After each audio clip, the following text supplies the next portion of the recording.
Hi, this is Mr. Procrastination, also known as the fellow passenger. Sorry for the long delay since my last episode. I'm not hitting my deadlines. I think it's partly procrastination, partly life happening, and it's just taking away the time that I need. But I'm not going to blame it on that because I think it's down to the planning and I didn't do it too well. And I think one of the elements that was tricky to plan was for this episode how to present it to you, not making it too long and just keeping it interesting. So I've decided just to keep it really short.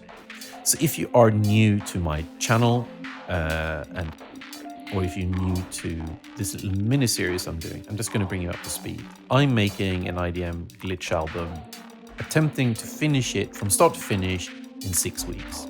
And this is week 4. Well, it's meant to be week 4, but that should have probably been a while back now. And to recap, the first episode was literally just plan the project out and what my ambitions were. The second episode, I did sound design just to keep the album together through its sonic properties, I suppose. The third episode was meant to be composition, and this episode, which is number 4, was going to be arranging. I'd already decided in the last episode that I didn't want to decouple the composition and arranging. It was just, it didn't make enough sense to me to do so, and it was better to do both of them together. So that's what I've done, and I'm pretty much done now. I say pretty much. There are still some bits that I need to fix. But as mentioned, I wasn't quite sure how to present these tracks, so I'm going to keep it short and sweet. I'm just going to open the projects and more or less just show you a little bit what I've done. And I'm going to play a little bit of the track in the background as I'm doing so. I had prepared or made the embryo of 11 tracks when we spoke last. I ended up making another one, so I had 12 tracks. My ambition is to make at least 6 finished ones, and I ended up picking the latter 6 ones because I think the first ones ended up being very much about finding the vibe in a way for the album. So let's just look at them. So this is track, well, it's currently number 7. I'm still thinking about what order they will be in the end, but I'll just do them in numerical order for now. And when thinking about arranging, I think about bars. And generally, like you can see here in Ableton, for example, every 4 bars are a slightly different shade of grey. Hopefully you can see that. So the first 4 are a bit darker and the second 4 are a little bit lighter.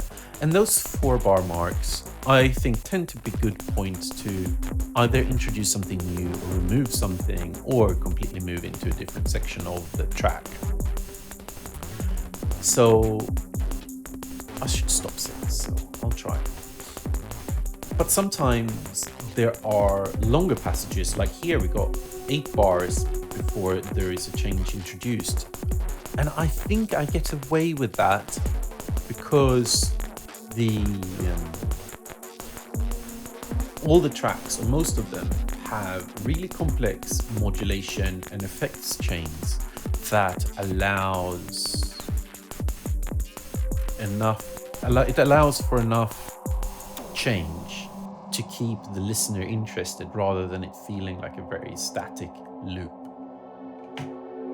So we can literally visually see here going through different parts, and so we get lots of stuff going on here. And then, so what I've also tried to do is that you start off somewhere, you build up to something, you move into a different part of the song, let's say the yellow bit up here.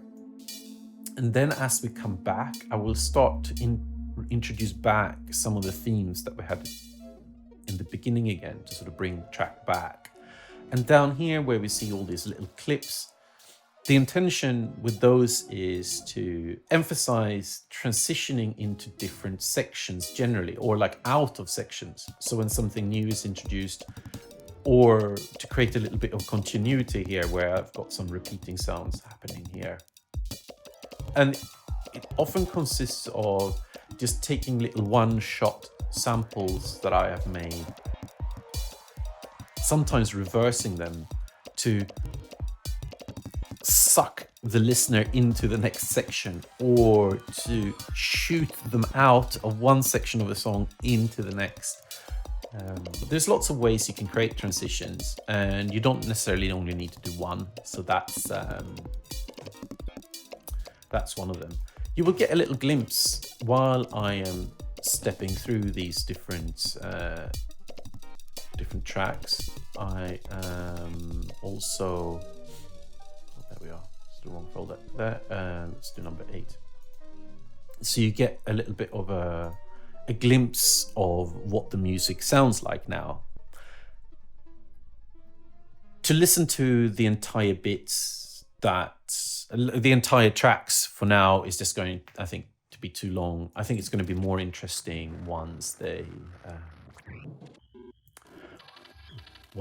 are done. And there will be an additional episode at the end, which will be, what should we call it, the wash up or feedback, or more reflection episode, where I'll talk a little bit about what worked and what didn't work, what will I do differently for my next project.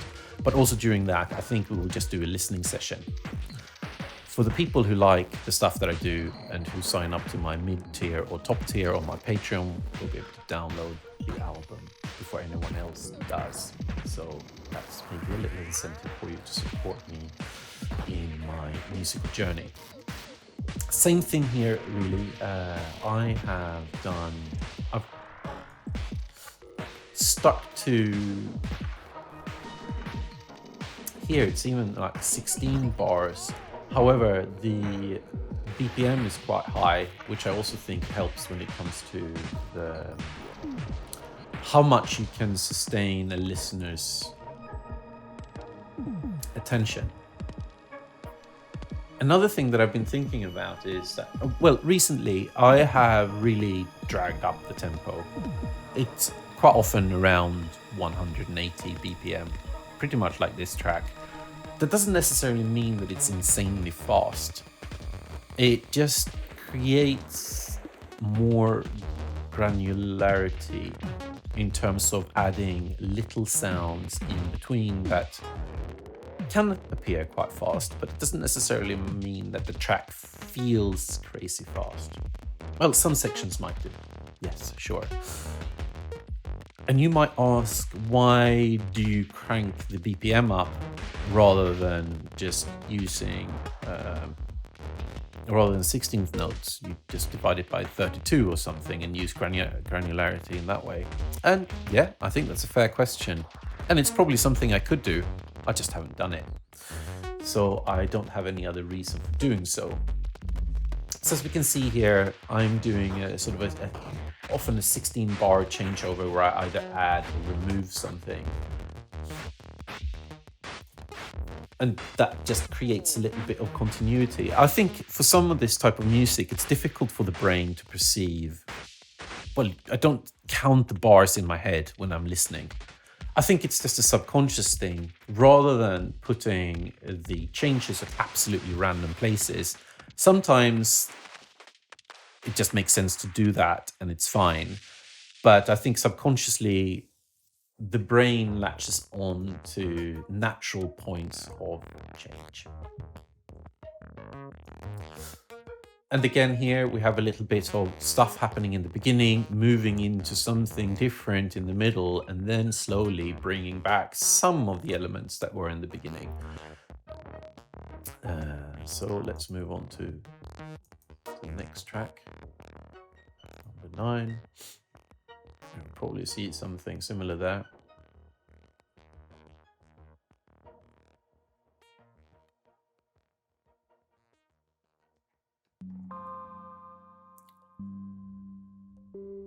Same again, starting off here, we have actually even longer sections.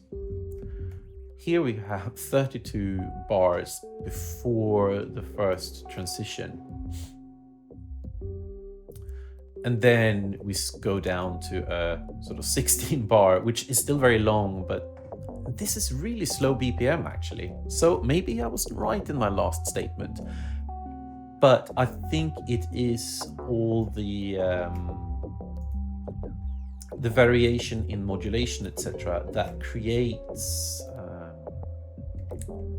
that makes it fine. And also, I think it depends on the nature of the sound in those different sections. If it will sustain your, if it would just hold your attention enough.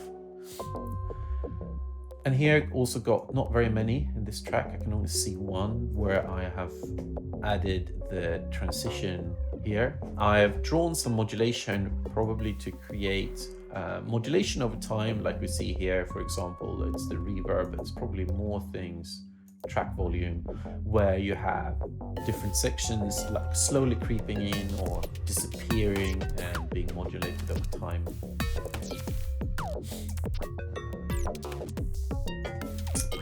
Yeah, so that's track number 9. Let's look at track number 10.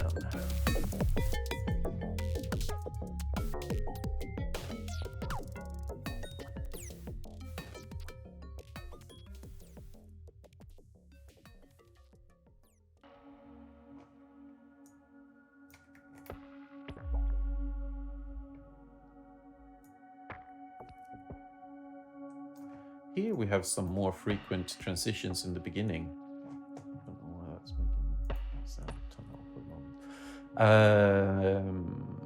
Some transitions here in the beginning, even happening at 4 bars, which I think should maybe be more the norm rather than the exception, but for this project it turned out differently.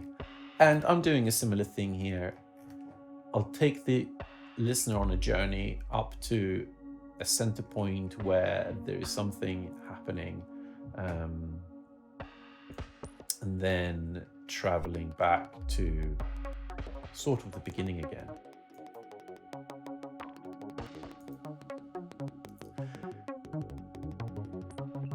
This is the track where I feel like there's probably some tidying up I got to do in the next section, because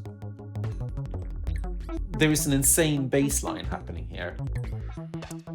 It's quite varied, and also that's one of the moments where in the first episode I was talking about what I wanted to do was doing key and scale changes, and that's actually happening in that crazy bass line. I have to admit I quite like it. It's a little bit relentless, and sometimes it's a bit off the hook. Is that the best way of describing it? I don't know.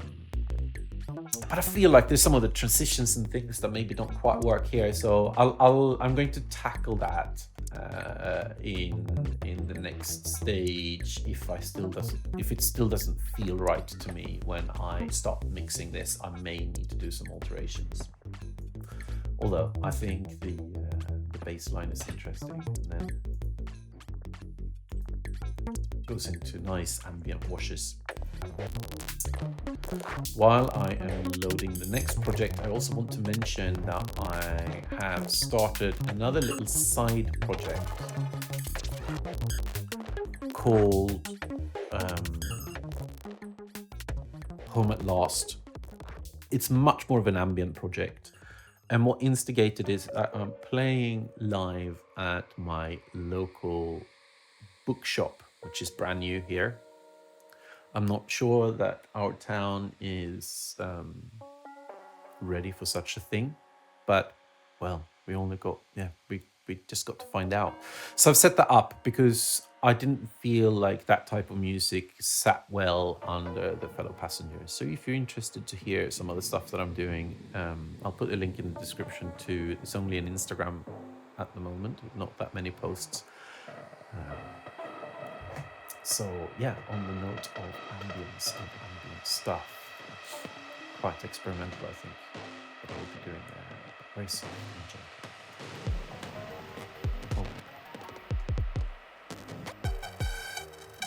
This one looks quite a lot more broken up to me,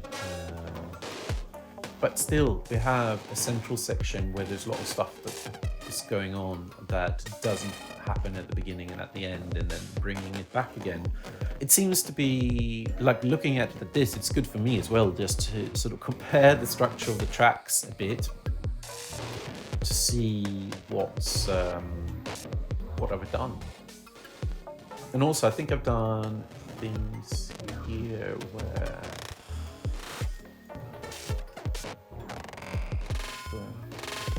no, it's not that. Let's forget about that. Okay, very nice. Feels like it's just more of the same but different sounds. I found the pattern there, certainly. What's that? Track 11? I can't remember. Yes, track 11. So we go to the last one, which is track 12.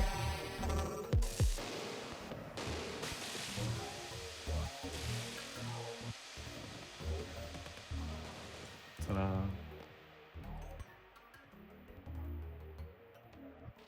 Okay, while this is loading, I have to admit I've also purchased some more hardware. I need to get myself sorted out. I've come to the conclusion that probably my favorite synthesis method is FM. I use it a lot. I feel it's the method that the more I dig, the more I find. And I feel slightly more comfortable about it. I think the tricky thing is not to understand what FM is. I've made a video about that, very short, it's only a few minutes long, if you have no clue what FM is, just in case. But then to use it to create sounds that you actually aim to make, that's the tricky bit. I understand that Brian Eno said that the only synth you need is really a Yamaha DX7 to make any sound. And I think there is some truth in that. Well, I think it depends on how literal you take that. Because I don't think you can take a DX7 and make it sound like a Steinway. I don't think that's going to happen. But if you want to make a kick, or if you want to make a hi-hat, or if you want to make a bass sound, or if you want to make a pad or a sort of string type sound, yes, you can totally do that with a DX7. I have become way more comfortable programming FM, and I feel able to create all the different types of sounds. But I think I probably still got a long journey to take that to the next stage, because it feels like the opportunities are endless. I own a bunch of FM hardware now. I have the Yamaha TX81Z, which is the rack version of the Yamaha DX100, I believe. It's got the weird waveforms, 4-operator. What I received this morning, extremely cheap on eBay, was the Yamaha DX21, which feels more like a slimmed down version of the DX7. It's only got 4 operators, but it's only got the sine waves. There's something about old hardware. I don't know what the cutoff point was for it not being like that. It sounds different from software, even if it's all digital. I think if you take the DX21, because the resolution and the bit rate is not as high, so the sine waves sound crunchy. But there's something else as well. I mean, the latest synth I have that does that is my machine drum, I think. Even though it's all digital, it still sounds... It's like if you plug in a sampler or something, like a hardware sampler, one of the old ones, it just has way more punch and presence somehow. But then newer things, like another FM synth I have is the Model Cycles from Electron. And that sounds like software to me. And that's why I am probably going to sell it, because I feel like I can do more interesting thing with Fosh vocal. I also have acquired a very weird FM rack synth, Evolution. Yes, Evolution EVS-1, which seems really rare and odd and powerful in a way. I just need to get my head around how to program that one. Not the concept of FM, it's literally how that particular machine works. And then I also have the Mega FM, which is based on the, well, it is the Yamaha chips that we used in the Sega Mega Drive. So that's also a 4-operator FM synth. I find these machines very interesting. I just wish that I was better at distributing my time so I could just use them a lot more. I also got lots of second thoughts regarding hardware, but we'll get to that at a later stage. Anyway, we are digressing. So this is the last project, and I think we're probably going to see more of the same. This is slightly different. I suppose we got an intro, and we got a few things in the intro that never come back this time. So I suppose that is a little bit of a difference. We got some of these transition points here, or just added in. You can see these little purple things here to different samples that are just transitioning into different sections. So I think I'm going to wrap it up there. Sorry, this was maybe not the most exciting episode. It was just difficult to choose what to talk about and not to talk for too long. So the next bit, which I don't think is going to be too complicated to do, is the mixing and the mastering. I think there is a little bit of work in the mixing, but not too much, because I've been fairly good at doing things as I go along to a degree. It's not perfect, but it will get better, I think. I will also go through and just label the tracks better and maybe organize them in a slightly different order to make it neat and tidy for sharing it with you guys. Because I suppose after the mixing, etc., it's that stage. I'm going to share all these 6 final projects with you if you are on my Patreon.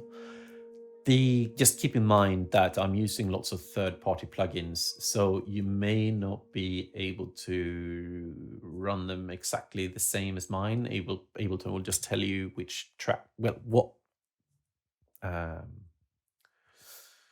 VSTs and plugins and stuff are not available, but you should still be able to play it to some degree and pull apart the structure, and certainly all the samples that I'm using, you will be able to grab them and use them in your own tracks as you like. So thank you for sticking with it, and please check the links in the description if you want to support this channel, and also if you want to check out my Ambient project, and if you want to come on Sunday, see me perform live, along with Digitonal's new project, which is called Off the Night Sky. So thank you very much. Goodbye.